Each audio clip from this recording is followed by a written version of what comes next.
segment of Let Nature Inspire, because I told you last week we're going to have a little project, and it's a little project because, so those of you that are in Quilt Lab, we are doing mini quilts this year, like mini minis, right? And you guys are loving them. I'm getting lots of great feedback from them.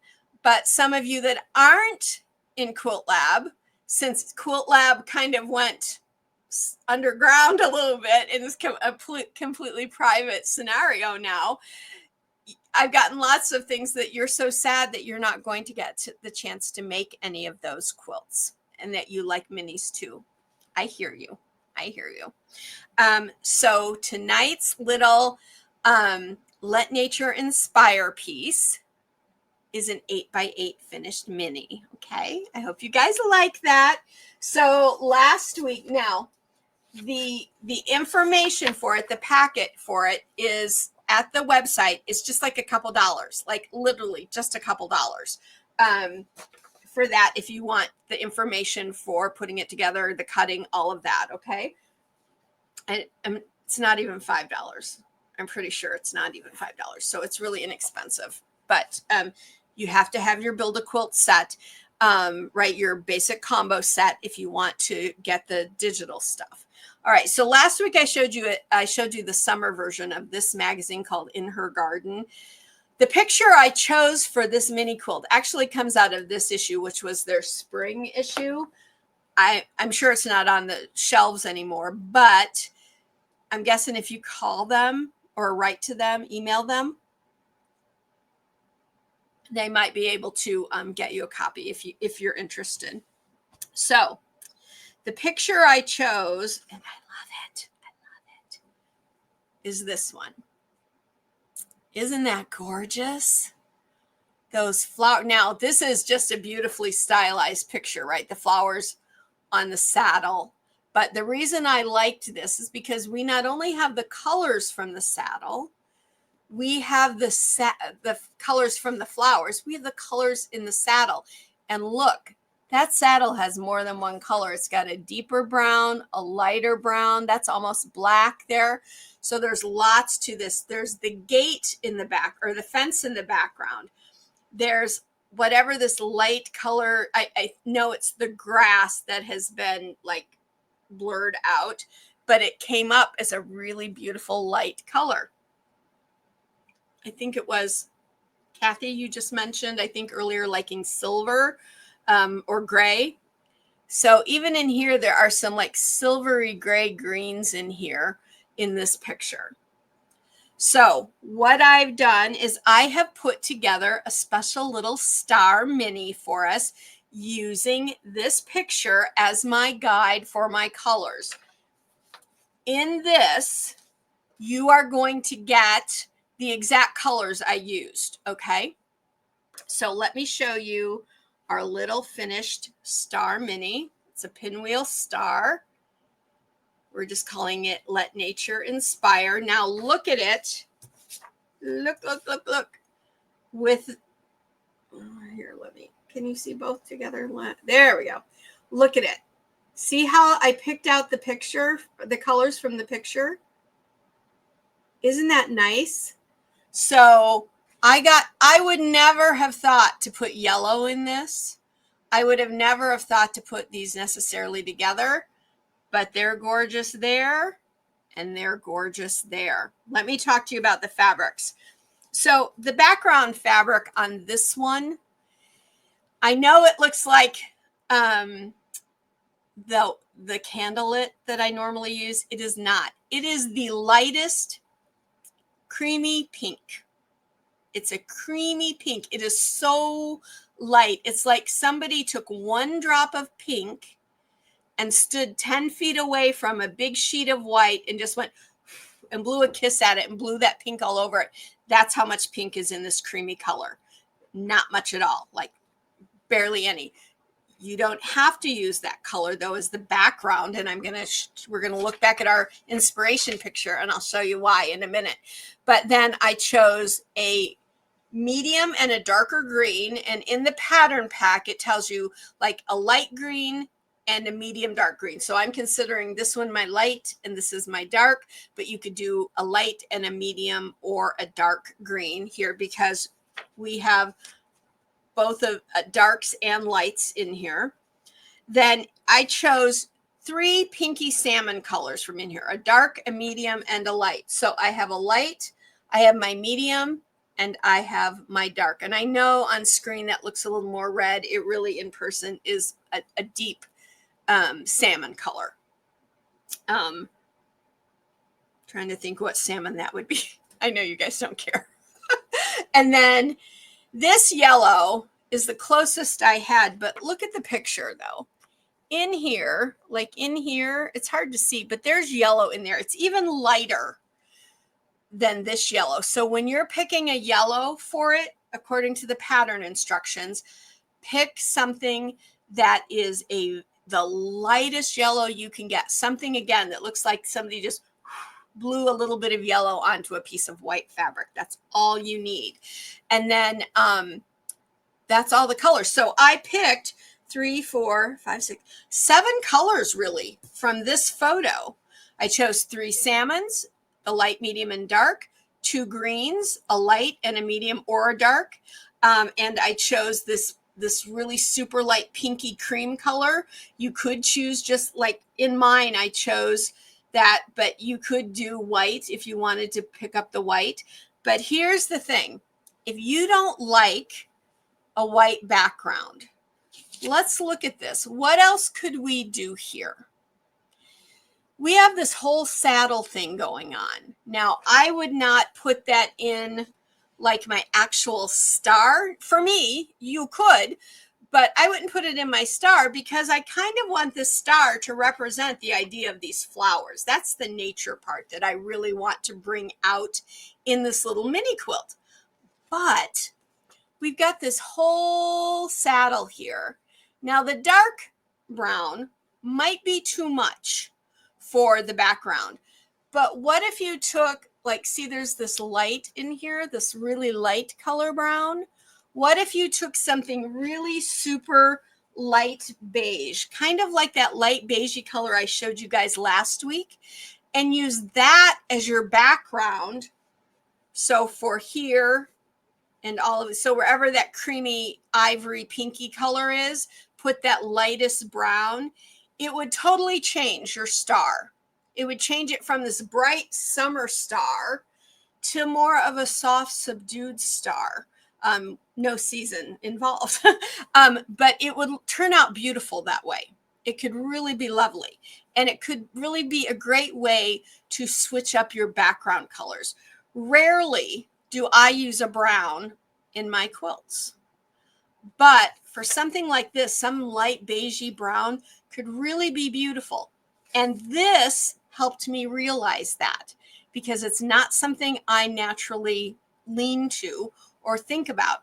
But having that light brown as a background could really change your mini completely. Okay, so this is our inspiration picture. On the YouTube channel, under the community section where there's where I put the still posts, there is a picture of this and this together. So if you want to see it together. So what I've done, let's talk about fabrics for a minute. I've got my fabrics here. So here's my light pinky salmon. So that's what I used here. And you need very little of this because your squares that you're cutting, because, oh, I should just tell you this, you're using the 2x2 square and the 2x2 half square triangle from your combination set. Okay, that's the only one you're using. So let's look at, before we talk the colors again, let's look at this 8-point star. These are both 8-point stars, right? In this one, though, can you see how we have the square and then we have a flying geese unit, right? That's the easy, quickest way to make an 8-point star. However, to make this size, I used 2 half square triangles, and that is always a perfectly acceptable substitute if you don't have the right size flying geese unit to use. Okay, so that's what I did here. Instead of a single flying geese unit, I did 2 half square triangles. So in this whole little piece, you're doing a half square triangle and a square. If you've got questions, please pop them in the chat while you think of them, and that way I can get to them before we are finished this evening. But that is the, that's that. So peachy pink, the lightest color, that one right there, and that one right there. Now you'll notice I do have a couple of patterns in here. I probably used more solid in here than I ever really used, but I do have some pattern in here. Remember, the patterning one is small, so it's not overtaking the design or the size, because sometimes you need to think about pattern size when you're thinking about like your overall block or quilt size. So big patterns in here are not going to be seen in this tiny little quilt. So I have some pattern in here. And what does that pattern give along with that, just to like make it not all solid? You guys know what I'm going to say, right? It gives it texture. It gives it movement, if you will. It makes your eye draw to it in a different way than if it were all solid. So that is this one. So there's the light peachy pink. So here is one of those little patterns. Like I said, you're only cutting 4x4 squares, and then some of them you're cutting on the diagonal for the HSTs. That is my medium peachy salmon, and that one has that tiny little design on it, pattern on it. This was just a strip that came in a kit that I never used, and I just kept it in my small pieces drawer. And I thought, oh, perfect, because I think it's like 5 inches wide. Perfect for 4x4s, right? Let's use some of this. So I use that, and I still have plenty more. So I could make more of these. I could put more of these together and make it bigger, but it's meant just to be a mini. But you can add on to it if you want. Make 4 of them, and you'd have a 16x16 topper if you wanted to do that. Here is my light green.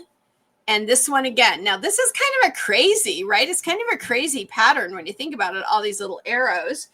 But when I put it in my quilt, I did not worry about what directions those arrows were going, because I don't care about that. I am not using this fabric to say, look at that gorgeous print. I'm using it just to give some texture to the overall piece, and it doesn't matter which way those arrows are going. So that is this kind of light green here. And then I just chose kind of I'm calling it dark, but it's really a medium. It's really a sagey green in my opinion. And if you look, there is right here, there's eucalyptus in here. Eucalyptus, Kathy, that is like half of it is kind of a sagey green. The flip side of a eucalyptus leaf is that kind of really light gray or light silvery color that you were saying you like.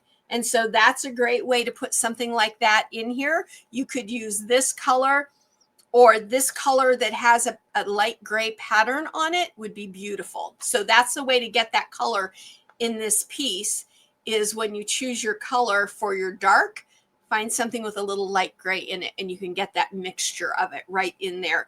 And that would be a really good representation of what you're seeing right there. Okay. And then this is my dark salmon. And I know it looks more red. Well, no, I guess this bigger piece, the smaller pieces look more red on screen, but this is really a darker salmon. It's just, I think this is a Tula Pink solid. One of her silky solids or Kimberbell. I don't know what Tula calls them, but I think this is Tula's. But it's a beautiful color. And then my yellow, I guess I didn't bring my yellow over, but it was just a little scrap that I had. This is a Kimberbell swirl. And it's a darker yellow than I would have liked, but I had nothing that was lighter yellowish. So if you want, when you do your yellow, when you pick your yellow, just pick the very lightest yellow that you have. And I think it'll look great. So that is our piece. That is our mini. So for those of you who wanted to do a mini, now this pattern pack, if you notice, it says companion set to the Build a Quilt Combo Basics. So in the future, when I do quilts or patterns and we're using the combo set to make them, the pattern will be like this. It will be like just a couple of dollars as far as what it's going to cost, because it takes me time and stuff, and you guys understand that, right? But it's not like you can't buy this and say, oh, I can go make it if you don't have the combo set. That's why I'm trying to make it very plain and clear here. And it even says it down in the banner. Full pat. Nope. That's not what it says on yours. I changed it. I didn't reprint mine. It says companion pattern to the Build a Quilt combo set. That's what's, I didn't reprint mine. Sorry. It was a long afternoon. I had to run out and cover the tomatoes before the storm killed them. Anyway, so in this set, you get like all the usual things as far as what segments you're going to make, what to do, blah, blah, blah. And then you're going to get a cut and fabric sheet. And on yours in color. This one, usually I just tell you like a light, a dark, a medium, whatever. But because in this one, we're using an inspiration fabric, and that's the whole idea behind this particular little segment that we've been doing. I gave you exact colors like dark salmon, light salmon, medium salmon, pink, that kind of thing. Okay. And then you also get a layout. Now, I did not put a coloring sheet in this one. Sorry, guys. I didn't put a coloring sheet in here because you're getting exact colors. If you want to go and change it and make it different colors, if you have an 8-pointed star coloring sheet, which I'm sure you do in one of the patterns that we put out, use that to kind of check your colors if you want to, or contact me.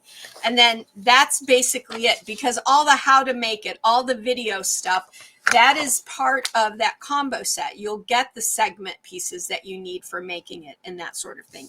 So there isn't a separate video for this because you've got the video elements in that combo set. So everybody, is that clear as mud for everybody? I hope so. I hope so. But I loved making this. I thought it was a lot of fun to pick the colors from an inspiration photo. And I highly, highly, highly, highly recommend that you guys give it a try. So if you don't want to use these colors, but you want to make this mini, find your own inspiration photo. Maybe you don't like the colors in this photo that I've chosen. That's okay.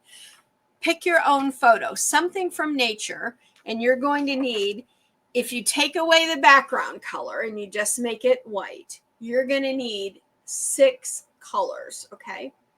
A light, medium, dark, and an extra like color here for the yellow, and two types of color for your star points. Alrighty. Any questions at all? You guys are getting really quiet. Trying to make sure I'm still like rolling along here. Okay, we are. Alrighty, so that is the end of our Let Nature Inspire. I hope you guys have enjoyed that segment. We're not going to go away from that really. In the future, I'll do more of those to kind of, when we get to like other times of year, we'll just pull one and talk about it, because I think it's a really easy and simple way to make sure you're doing your color matching without making it hard on you.